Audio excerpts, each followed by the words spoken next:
இசை உலகத்தில், இசை பாரம்பரியத்தில் மிகவும் உச்சகட்டமான விஷயம்.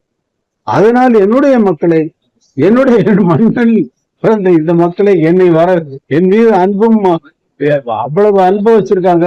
தெய்வமா கொண்டாடுறவங்க இருக்காங்க. கடவுளான இசை கடவுளுங்கிறான். எப்படி இருந்தாலும் நான் சாதாரண மனிதனை போலதான் இங்கே வேலை செய்து கொண்டிருக்கிறேன் தவிர என்னை பற்றி எனக்கு ஒரு எண்ணமும் கிடையாது.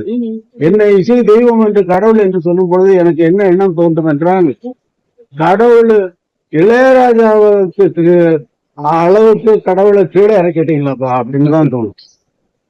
அதனால் நீங்கள் உங்கள் மலர்ந்த முகம் என்னை வரவேற்பது மிகவும் நன்றி, மிகவும் நன்றி, மிகவும் நன்றி. இந்த இசை உலகம் எங்கும் கொண்டு செல்லப்படும். இதோட நிக்க போறதில்ல. இது ஆரம்பம், இது ஆரம்பம். 82 வயசாச்சு, இனிமேல் என்ன பண்ண போறாருன்னு நினைக்காதீங்க. நீங்க நினைக்கிற அளவுக்குள்ள நான் இல்லை. எந்த விஷயத்திலும் நீங்கள் நினைக்கிற அளவுக்கு நான் இல்லை. அந்த அளவிலே நான் இல்லை.